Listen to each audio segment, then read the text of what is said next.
Assalamu alaikum viewers. This is Israr Kasana. This is a special show actually. So why I'm calling it a special show? Because if you want to know the international connotations and the background of the regime change operation in Pakistan, you must watch this show till the end. And secondly, it is special because I have a special guest today, and he is Ben Norton. Ben is actually an international journalist based in Nicaragua. He's the editor of Geopolitical Economy, and you can visit this site at geopoliticaleconomy.com. He is a wonderful journalist. He is invited all over, and he's known for his insightful analyses. So, welcome to the show, Ben. Thank you. It's a real pleasure being here. Thank you, Ben. First of all, Ben, I think Pakistan and Latin America have too many similarities, looking at the history and the background. So, before we dive into the Pakistani regime change operation and its story, let's discuss a little about the ongoing changes in Latin American countries. For example, the rise of left. This is a very special development. You see, people are watching it like anything. Then standing up to the US policy on Ukraine, then de dollarization. So, I was actually reading an article by two US diplomats who said in that article that world population, 87% of the world population has decided to stay neutral in the economic sanctions against Russia and China. That means that 13% of the world is supporting the US initiative. And we have also seen that the US has been pleading the Latin American countries to fight this war, Ukraine war, alongside the US. And they have decided to stay neutral till now. So you have to talk about that too. What is the reason of that emphatic no? And then Argentina, which is the least left-leaning President Alberto Fernandez, and which has IMF debt of almost $44 billion, along with Cuba and Nicaragua and Venezuela, have turned to Russia and joined China's Belt and Road Initiative. So these are the developments which are strange for us. We never heard of them. And then I would also ask you, is this the re-emergence of non-aligned movement, or in other words, multipolarity or non-polarity, as Richard Haas put it in 2008? Or maybe we can say that at least the unipolarity is dead. And then another important issue, Ben, and that is the new currency. Two of the largest Latin American countries, Brazil's President Lula and Argentinian President, are making plans to launch a new currency independent of the US dollar. And then also BRICS is planning to create their own currency. So tell us, what is this phenomena in this region, which has a colonial and imperial history and past? And don't forget also the Seymour Hersh's article about how the US took out the Nord Stream pipeline. I'm sorry for the long background, but it's all yours now. Thank you. Well, I don't know if I can address all of those in a short period of time, but I'll try. I mean, what I want to start with saying is I think you hit the nail on the head when you said that this is essentially a kind of reemergence of the non-aligned movement. I think it is, and I think it's even bigger and stronger than the first non-aligned movement. So basically, you agree with it, right? Yes, I think we're seeing an attempt across the global south to try to bring back the non-aligned movement. In fact, in Venezuela in 2019, there was a summit of the non-aligned movement, and there have been more summits since. And we see that the rhetoric of many leaders in the global south, not only some of the original founders, but even in Pakistan. In fact, Imran Khan recently did an interview with a Turkish think tank, and I have a report about this, in which he actually said that it was a mistake for Pakistan not to have originally been part of the non-aligned movement. And he said that today he wants Pakistan to be non-aligned, to have good relations with the East and the West, and to act in its own interests. And that's exactly the position of countries across other parts of Asia, Africa, and Latin America. And this angers the United States because this year is the 200th anniversary of the so-called Monroe Doctrine. In 1823, the U.S. government essentially declared that Latin America is the U.S. backyard, in scare quotes, and has said that no other significant powers, great powers, can have close relations with countries in Latin America. And that's why the U.S. is very angry to see that China and Russia have very positive relations with many countries in Latin America. China is actually the largest trading partner for a majority of countries in South America. And as you mentioned, multiple countries in the region have joined the Belt and Road Initiative, along with Pakistan, of course, which has the CPEC, China-Pakistan Economic Corridor. So there are a lot of parallels, and all of this is part of a word that you mentioned, a move toward multipolarity. And I strongly disagree with Richard Haas. I mean, who we know his political orientation. I think that there can never be non-polarity, and we had been living in a unipolar order after the end of the Cold War. The United States essentially was the world's hegemon, and for other countries to try to pursue an independent path, it was very difficult.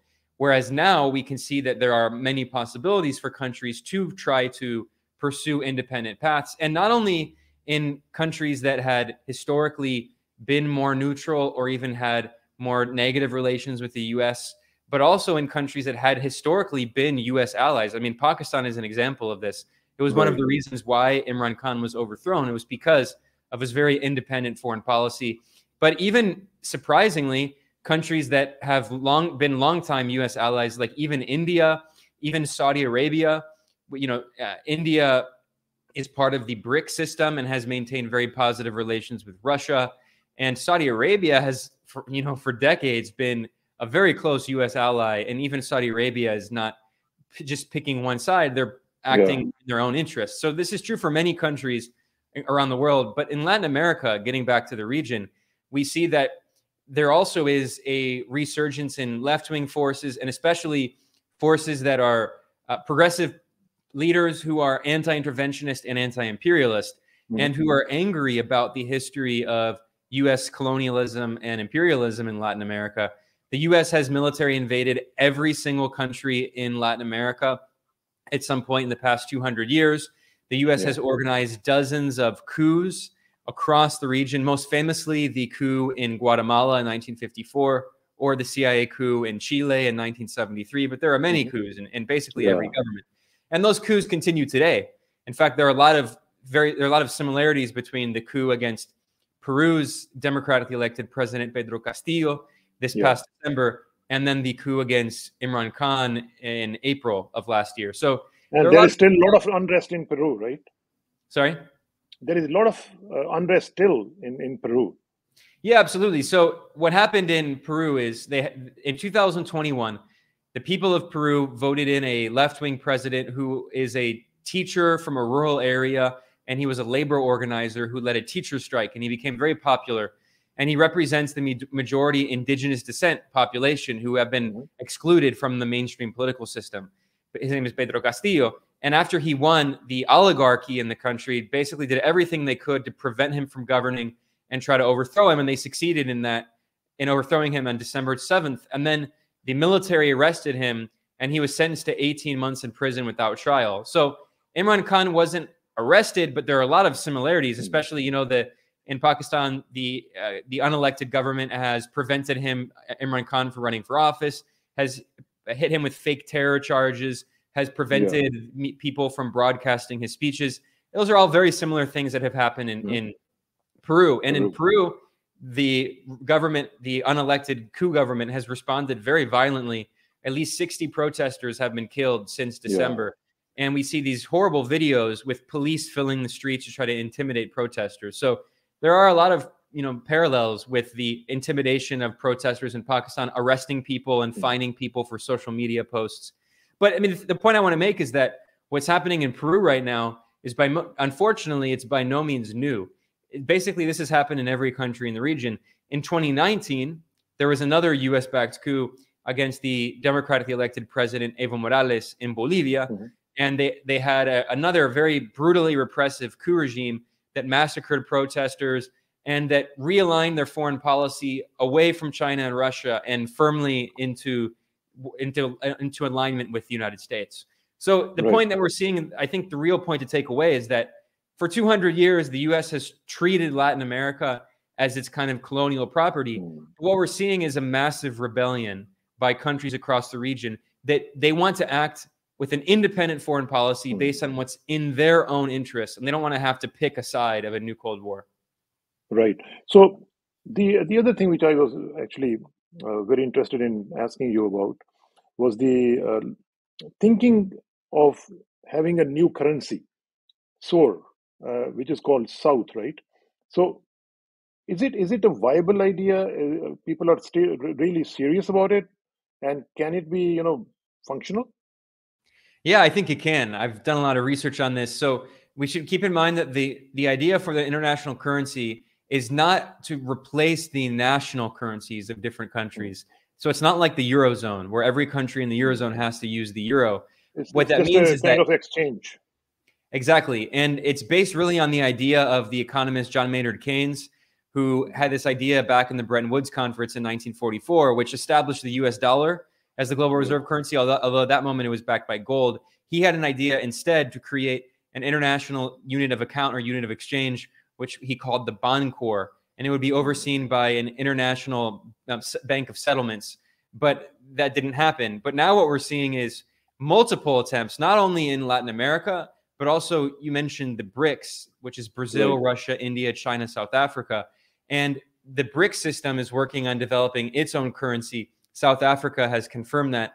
And the idea is that instead of just having one country's currency used to be held in the reserves of a central bank, instead what they'll do is they'll create a new currency, which is a combined basket of the currencies of each country, of Brazil, Russia, India, China, South Africa. They might also throw in commodities like gold and oil. So the point is to create a more democratized international reserve currency, unlike the current system now, which is the US dollar is the reserve currency, and still 60% of the exchange reserves held by central banks around the world are in dollars, which means that Right. if the US wants to cut a country out of the international financial system through sanctions, it's very easy for the US to do that. The US did that to Iran, Venezuela, Cuba, and now to Russia.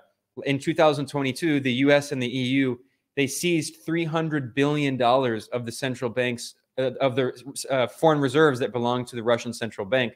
So that was a wake-up call to many Right. countries. And we've seen that many other countries have expressed interest in joining the BRICS, including Iran and Argentina and Algeria. And Yeah. also, if we talk about the BRICS, we have to talk about another important organization, which is a partner organization, which is the Shanghai Cooperation Organization. And Pakistan is a member of that. Is a member of it, yes. That actually includes 40% of the global population and 1/3 of global GDP. And it includes China, Russia, Pakistan, also India, interestingly, and it includes numerous Central Asian countries, and it includes Iran just joined. So the point is that all of this is part of a move toward a multipolar world. And in that, Latin America plays an important role. And leaders like in Brazil, Lula da Silva, who just came back Yeah. to power for his third term, he understands the importance, as one of the co-founders of the BRICS, of creating a sovereign currency for the region.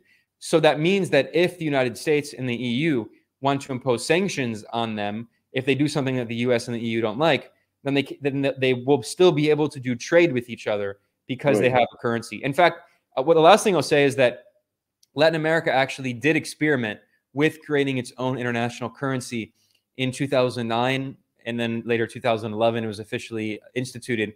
It was a currency called the Sucre, and it was used for billions of dollars worth of transactions, largely by Ecuador, but also by Venezuela and a few other countries. And but unfortunately, because of a coup in Ecuador, the government stopped using the Sucre. So the point is that there is a historical precedent that they're building on, and they're trying to Right. take the lessons they learned from the last experience and So how try to long it's going to take for a serious step on it? How long? It's a good question. Brazil and Argentina have officially signed memoranda of understanding saying that they're going to begin research. Their economic ministries are working on research to create it. I think that we're probably not going to see it for at least a few years, although it depends on what happens politically in the region, because Right. Argentina has elections later this year. So it's difficult to say, but it's not going to be something that happens within the next few months. Although I should say that because they do have experience originally, and because many of the economists who were involved in creating the Sucre currency a decade ago are now involved in this new project, I think it'll be sooner than a lot of people think. There are people saying that I read, like the Financial Times speculated that it would take a decade. It's not going to take a decade, but it's not going to take 2 or 3 months. It's going to probably be a few years. Few years. But when it does happen, how serious is it for the US? Is it a big threat for the US hegemonic designs? Yes, I mean, I think so. Well, we have to understand the two main ways in which the dollar is maintained as the global hegemonic currency. Well, there's more than just two, I guess, but there are two main ways. One is the petrodollar system, which is that since 1974, when the U.S. made an agreement with Saudi Arabia, almost all oil in the world has been sold in dollars. Although now Saudi Arabia, interestingly, I mean, I don't have any confidence in Saudi Arabia, but they now have said that they're going to be selling oil to China in the Chinese renminbi, its currency. So it's an interesting moment. But anyway, the point is that since the 1970s, the dollar was maintained, its stability was maintained by oil, because countries like Pakistan and many other countries that import oil, they have to get access to dollars in order to import it, right? And also another significant factor is the dollar being used in foreign exchange reserves of central banks around the world. Because there was so much demand for the dollar as a stable currency, it meant that until recently, 20 years ago, 70% of the foreign exchange reserves of central banks around the world were made up of dollars, although that's decreased in the past 20 years to 60, and it's expected to further decrease. So there was a lot of constant demand for dollars. But as countries de-dollarize, and especially if there can be new markets for commodities, especially energy, in other currencies like the renminbi or the Russian ruble or maybe other currencies, what I think we're going to see is less demand for the dollar and less stability in the value of the dollar. And as the dollar becomes less stable, there's going to be a move for central banks holding other currencies. So I don't think the dollar is going to collapse in the short term. It's still going to be used, but it's going to be used less and less. And the point is, many countries can see that, and they can recognize the importance of creating their own currencies that they have some kind of input in. So if there is this kind of instability, especially if there's another war, I mean, the war we're seeing in Ukraine now, unfortunately, could be the warm-up for a bigger World War III. And a lot of countries, they understand that they need to be able to prepare economically to try to maintain some macroeconomic stability if there is more conflict. So before I go to Pakistan again, let me have your comment on this Nord Stream project, which was, Simon Hirsch actually exposed everything. Yeah, I mean, unfortunately, it wasn't surprising. I did reporting on this, and I pointed out that all the evidence suggested that the U.S. was behind it. I mean, President Biden threatened Nord Stream before Russia even invaded Ukraine. And then after Nord Stream was blown up, Secretary of State Antony Blinken said that's an extraordinary opportunity and gloated about it. So it was pretty clear that they were involved. But now we have evidence from one of the world's greatest journalists. Yeah. And I mean, for me, the real lesson to take away is not that the U.S. is at war with Russia. I mean, that is true. Unfortunately, I don't say that with any happiness. That's a horrible thing. It's very dangerous. But we already knew that the U.S. is at war with Russia. I mean, it's a proxy war, but they're at war with Russia. What the real lesson I think we should take away from his report is that this is how the United States treats its allies. And it reminds me of Henry Kissinger, the infamous, imperial strategist and former Secretary of State and National Security Advisor. He famously said, the United States doesn't have permanent friends, only interests. Yes. And that's an example where Germany is ostensibly a close U.S. ally, and the Nord Stream pipeline was not only a Russian pipeline. It was there are actually two pipelines, but it was not just Russian. It was Russian and German. And in fact, the half is a gas giant, Gazprom, but the other half was owned by other European companies, including a German company, a Swiss company, a French company. So this is the U.S. carrying out an act of international terrorism against the civilian infrastructure of Europe, in addition to Russia. And it's a sign that the U.S. is not going to allow its allies to have independent foreign policy. And we saw, it's actually a perfect segue to Pakistan, because we saw that the U.S. took the same position against Imran Khan, a prime minister who was democratically elected by his people, but he was essentially told by the U.S. embassy, you cannot have an independent foreign policy, which is what the U.S. is now telling Germany. So, Ben, coming back to Pakistan now, as you mentioned, what do you think was the crime of Prime Minister Imran Khan? Because he was He was doing everything fine. Country was growing at 6% per year, and all of a sudden, this happened, and it gave no reasons to the public. So that is the reason people are actually still not satisfied with it, and they are not accepting it, despite of the fact that the army was, complicit with it, the other powers were with it, but the people are not accepting it. What do you think was the main reason? The independent foreign policy or something else? I do think it was his independent foreign policy. I mean, there's never just one reason, but I mean, Imran Khan himself said it in a speech. He said, don't forget the coup against Zulfikar Ali Bhutto, which was also backed by the CIA, which Yes. installed, the military dictatorship originally of Ziaul Haq, right? And in his speech, Imran Khan pointed out that Zulfikar Ali Bhutto was overthrown for his independent foreign policy. And in the case of Imran Khan, I mean, there are so many examples. It's not just one. First of all, he was in Moscow on the day that Russia began this special military operation. Of course, Imran Khan didn't know that was going to happen, and then in response, Western governments tried to force him to denounce Russia.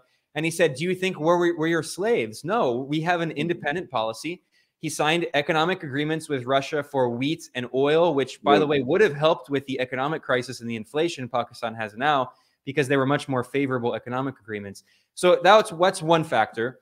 Historically, as you know, Pakistan had very negative relations with the Soviet Union during the Cold War. So him having rapprochement with Russia very much angered Washington. Furthermore, also, he had very close relations with China. And he also called for the end to sanctions on Iran. He also refused to normalize with the Israeli apartheid regime, which is very important, because now we see that the unelected Pakistani government is potentially talking about the idea of normalizing with apartheid Israel, like the UAE did and Bahrain did. So obviously the Pakistani people would never tolerate that. But Imran Khan refused to do that.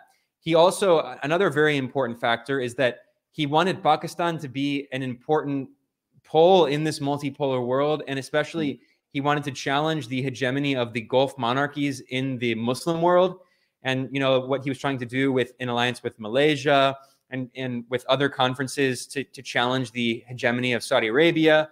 So, I mean, the thing is, he had a very independent foreign policy, and that angered the United States. He also had a somewhat independent economic policy. I mean, he didn't have many options in terms of his economic policy. He still had to go to the IMF, but he did drag his feet for a long time. He clearly understood that the IMF has trapped Pakistan in debt for so many years, and he tried to find an alternative, although he wasn't able to. But the point is that all of these factors come together, and then simply the fact that he was too independently minded. The U.S. prefers, and the military prefers, having someone who is much more compliant, right? And obviously, when we say the Pakistani military, it has a very close relationship with Washington as well, which is why General Bajwa visited Washington. And according to a report in the Japanese newspaper Nikkei, when General Bajwa visited Washington, he told them that he wanted Pakistan to have a very close relationship with the U.S., like the relationship with South Korea. And I should remind people that South Korea is militarily occupied by the U.S. It has 28,000 U.S. troops in it, and they've been there since 1950.